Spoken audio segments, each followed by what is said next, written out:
જે આખું પ્રકરણ ભાજપની સામે આવ્યું છે તેને થાળે પાડવામાં આવશે, કારણ કે અત્યાર સુધી આપણે જોયું છે કે કોંગ્રેસ આમ આદમી પાર્ટીના ધારાસભ્યોએ રાજીનામા આપ્યા, ભાજપમાં જોડાયા, પરંતુ આ વખતે સ્પષ્ટ ભાજપના ધારાસભ્યો કહી રહ્યા છે કે ભરતીથી નારાજગી। हमारा संवाददाता साथ फरी संपर्क करीशुं। उल्लेखनीय है कि तेरे नामदारનું एक निवेदन એ પણ સામે આવ્યું કે રંજન ભટ્ટને મારું સમર્થन છે।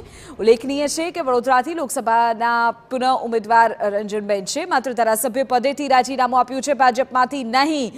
આ પ્રકારની સ્પષ્ટતા તેમના દ્વારા કરવામાં આવી છે। તેમણે કહ્યું કે નવા સભ્યો આવતા જૂનાને ન ભૂલવા જોઈએ। આ પ્રકારનું કેતરી નામદારનું નિવેદન મોટા સમાચાર સાંભળીના ધારાસભ્યો કેતરી નામદારના રાજીનામા મામલે અત્યારે વિગતો મળી રહી છે। ઇનામદારને બનાવવા માટેના પ્રયાસો અત્યારે તેજ થઈ રહ્યા છે। ભાજપના બે નેતાઓ અત્યારે તેમના નિવાસસ્થાને પહોંચ્યા છે। હકુબા જાડેજા રાજેન્દ્રસિંહ પાઠકને ઇનામદારને બનાવવાની જવાબદારી સોંપાઈ હોય એ પ્રકારનું અત્યારે લાગી રહ્યું છે। બીજી તરફ સીઆર પાટીલથી લઈને અન્ય જે પાર્ટીના નેતાઓ છે પણ હરકતમાં આવી ગયા છે।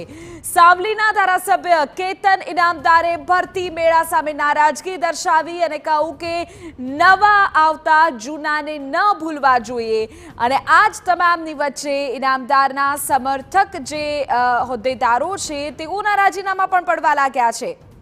તો આખો મામલો જે અત્યારે છે તે ક્યાં જઈને અટકે છે જોવું રહેશે। એક તરફ ઇનામદારનું રાજીનામું, બીજી તરફ પાટીલ સાથે મુલાકાત કરશે હવે ઇનામદાર। મોટા સમાચાર, કેતન ઇનામદાર સીઆર પાટીલ સાથે મુલાકાત કરશે અને કેતન ઇનામદારને ગાંધીનગરનું તેડું આવ્યું છે। ઉલ્લેખનીય છે કે થોડીવાર પહેલા સીઆર પાટીલની પણ નિવેદન સામે આવ્યું, ત્યારે હવે સીઆર પાટીલ સાથે કેતન ઇનામદાર મુલાકાત કરશે।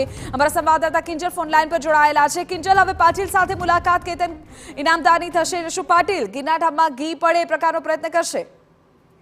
देखो आ आखी जे बाबत छे केतन इनामदारे खूब ज समझी विचारीने संगठनमांथी राजीनामुं नथी आप्युं। તેમણે ભાજપના જે ધારાસભ્ય પદ છે તેના પછી વિધાનસભામાંથી રાજીનામું આપ્યું છે। જ્યારે વિધાનસભામાંથી રાજીનામું આપવામાં આવે છે ત્યારે વ્યક્તિએ વ્યક્તિગત રીતે હાજર રહેવું એ ફરજિયાત છે। આ રીતે ક્યારેય પણ રાજીનામું સ્વીકારવામાં નથી આવતું। તેમને આ વાતનો ખૂબ સારી રીતે અંદાજ હતો, કેમ કે એ ત્યાંના એક નેતા છે અને ભાજપની અંદર પોતાની વાતને કેવી રીતે અને કયા પ્લેટફોર્મ પર પ્રેઝન્ટ કરવી એ હંમેશા તે સ્ટેપ બાય સ્ટેપ કરતા હોય છે। વડોદરાની વાત હોય, સાવલીની વાત હોય, સંગઠનના આંતરિક કલહની વાત હોય, તમામ મુદ્દાઓ તમામ લોકો મૂકી ચૂક્યા હતા, પરંતુ હજુ સુધી તેનું કોઈ નિવારણ નહોતું આવ્યું। ત્યારે આપ જુઓ જ્યોતિબેન પંડ્યા બાદ ગઈકાલે શૈલેષ ચોટાએ પણ પોતાની જે નારાજગી હતી તે વ્યક્ત કરી હતી અને કેતન ઇનામદારે પણ પોતાનું રાજીનામું હતું એ વિધાનસભામાં મોકલી દીધું હતું। અને ત્યારબાદ વહેલી સવારથી આપ જુઓ કે બેઠકનો દોર છે તે ચાલી રહ્યો છે। સીઆર પાટીલના નિવાસ સ્થાને પણ આ અંગે બેઠક હતી તે થઈ હતી। હર્ષ સંઘવીએ પણ મુલાકાત કરી હતી, કેમ કે હર્ષ સંઘવી એ વડોદરાના પ્રભારી મંત્રી છે અને પ્રભારી મંત્રી હોવાના નાતે તેમણે સમગ્ર જે બાબત હતી તે અંગે મુલાકાત કરી હતી। તો બીજી તરફ ગોધન ઝડપિયા સાથે પણ સીઆર પાટીલની જે વાતચીત છે તે થઈ ચૂકી છે અને અત્યારે જે સમાચાર મળી રહ્યા છે તે પ્રમાણે સંગઠન મહામંત્રી રત્નાકરજી તેમજ સીઆર પાટીલ સાથે કેતન ઇનામદારની ટેલિફોનિક વાતચીત છે થઈ ચૂકી છે। બીજી તરફ ધર્મેન્દ્રસિંહ જાડેજા પણ ત્યાં ઉપસ્થિત હતા। વડોદરા તેમને મોકલવામાં આવ્યા હતા અને લગભગ સાંજ સુધીમાં સીઆર પાટીલના નિવાસસ્થાને જે બેઠક છે કેતન ઇનામદાર સાથેની થઈ શકે છે। વડોદરાના જોવાનું એ છે કે વડોદરાના વિષયોનું નિરાકરણ આવશે કે પછી જે બેઠક છે તે એમને જ ઘીના ઠામમાં ઘી થશે। કિંજલ, પ્રશ્ન એ છે કે શું આ માત્ર આઈડિયોલોજીની વાત છે કે પછી પ્રેશર પોલિટિક્સ છે?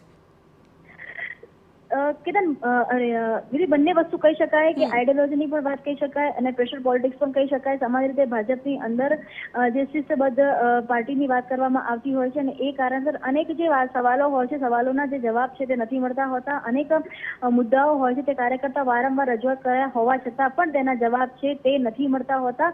અને જ્યારે એક માહોલ બન્યો છે, આપ જો જ્યોતિબેન પંડ્યાની ના જે સુર હતા જાહેર મંચ પર આવ્યા તેની પહેલા તેમને સસ્પેન્ડ કરવામાં આવ્યા, પરંતુ ચોક્કસ બળવાનો એક માહોલ જાહેર પ્લેટફોર્મ પર આવી ચૂક્યો છે।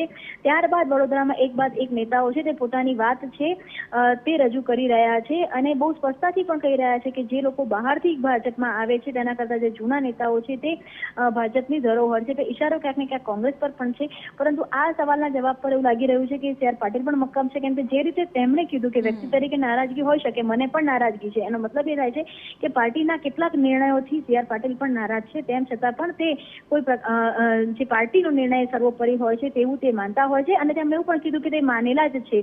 એટલે કે લગભગ સાંજ સુધીમાં જે સમગ્ર મામલો છે તે પૂર્ણ થાય તેવી પૂરેપૂરી શક્યતા છે। બિલકુલ કિંજલ, જોવાનું એ જ રહેશે કે આગામી શુભ અપડેટ સામે આવે છે। મહત્વપૂર્ણ વિગતો પર સંવાદદાતા આપી રહ્યા છે કે તેની નામદારને ગાંધીનગરનું તેડું આવ્યું છે। સીઆર પાટીલ અને રત્નાકરજી સાથે તેમની મુલાકાત થશે।